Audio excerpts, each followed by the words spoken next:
O resultado do PIB do segundo trimestre confirmou a recuperação da economia. Liderada pelo consumo das famílias, a retomada é lenta, mas deve ganhar força nos próximos trimestres. O grande problema do país é a situação fiscal. A dívida pública está em trajetória explosiva. Para enfrentar esse problema, reformas como a da Previdência são indispensáveis. Essa é a avaliação de 4 economistas do Comitê de Acompanhamento Macroeconômico da Anbima, que se reuniram no Valor Econômico para debater a situação da economia. Eles também discutiram o impacto das eleições do ano que vem sobre o cenário econômico. Fernando, o PIB cresceu 0,2% no segundo trimestre, com um bom desempenho do consumo e uma nova queda de investimento. Como você vê essa composição do crescimento e o que ela indica para o PIB em 2017 e em 2018? Olha, Sérgio, eu acho que você descreveu muito bem. O consumo das famílias, por que ele tem crescido? Ele tem crescido porque a dívida das famílias tem caído nos últimos anos, a renda real está aumentando, ou seja, a inflação caiu tão rápido que os rendimentos têm aumentado o poder de compra, e a gente tem visto também uma melhora da ocupação, melhora do emprego. Então, tudo isso compõe um quadro melhor para o consumo. Do lado do investimento, só um aspecto importante ainda no consumo, o crédito também tem melhorado, o crédito pessoa física também tem avançado, isso tudo se junta. Do lado do investimento das pessoas jurídicas, a ociosidade da economia ainda é muito grande, tá certo? Isso faz com que a retomada seja mais gradual, e o crédito à pessoa jurídica também ele tem um comportamento um pouco mais lento, porque a inadimplência ainda é elevada, as empresas ainda estão endividadas, então acho que esse é mais ou menos o quadro. Quando a gente olha para a composição, né, o que isso diz para 2017, 2018, acho que, de um lado, todo mundo, a maioria dos economistas, e nós, inclusive, achamos que o pior da recessão ficou para trás, quer dizer, o PIB vai se expandir nesse ano, vai se expandir no ano que vem, alguma coisa em torno de 0,3, 0,4 nesse ano, 2 e pouco no ano que vem. Isso ajuda a compor esse quadro de menos preocupação com a hipótese do país não recuperar, né, que era algo que se temia. Então, acho que a gente tem, com queda de juros, com melhora da renda, com melhora de emprego, um ambiente que vai ser mais ou menos mais do mesmo, mais consumo, investimento recuperando gradualmente ao longo de 2018, talvez mais para o segundo semestre, é isso que a gente espera.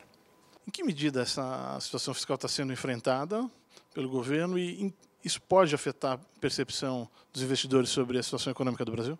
Eu acho que tem alguns aspectos bem importantes aqui. Primeiro, o teto dos gastos, ele é sim importante para o médio prazo, porque ele controla a despesa.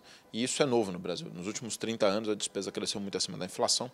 Então, ter um teto dos gastos assegura que essa trajetória da dívida que vai crescer nos próximos anos, ela não seja explosiva se o teto for cumprido. Acho que isso é um ponto fundamental. Claro, para cumprir o teto, como você bem sabe, precisa que a Previdência seja aprovada neste ano, no ano que vem, ou em 2019, para que o teto seja viável no médio prazo, né? Isso é fundamental. Agora, tem 2 atenuantes de curto prazo para a dívida, que tem a ver com a queda de juros. Então, ciclicamente, esse juro mais baixo está fazendo com que a dívida cresça menos do que se esperava, né?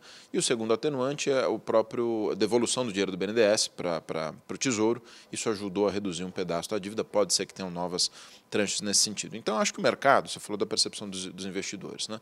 A impressão é que o mercado está olhando para isso e falando, olha, o Brasil tem um tempo, o mundo está ajudando, o cenário internacional não nos desafia no curto prazo, os juros estão baixos. Então, a gente tem um tempo para organizar a casa para tornar viável o teto dos gastos. Sendo viável, mesmo que a dívida cresça por alguns anos, eu acho que o mercado topa esse jogo e olha e fala, bom, vale a convergência de longo prazo, né? Ou seja, com teto viável, um dia a dívida vai cair e aí a gente vai voltar a ter superávit primário. Um outro aspecto que eu acho que é até pouco falado, a economia precisa voltar a crescer.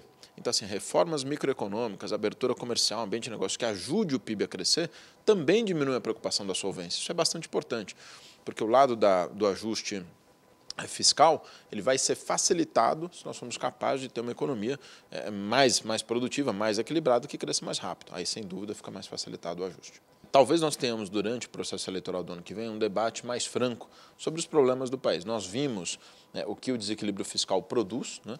E, inclusive, em alguns estados, a gente vê a situação de vários estados como uma situação delicada. Então, acho que tem uma série de exemplos que estarão na mesa na eleição do que é importante fazer a partir de 2018, 2019, para colocar as contas em ordem. Então, eu me surpreendo com algumas declarações, com algumas iniciativas, desde parlamentares, as redes sociais, de que dizem, olha, a gente precisa tomar um caminho de ajuste. Isso não acontecia no Brasil nos últimos anos, acho que isso ganhou tração. Volatilidade sempre é possível, eu diria o seguinte, depende muito de uma conexão entre o que tem que ser feito a partir de 2019, como vai se dizer isso para a população, a franqueza com que você vai dizer isso, e a vida real, a vida objetiva das pessoas, ou seja, tem que fazer que seja percebido que olha, os ajustes são importantes para melhorar a vida das pessoas.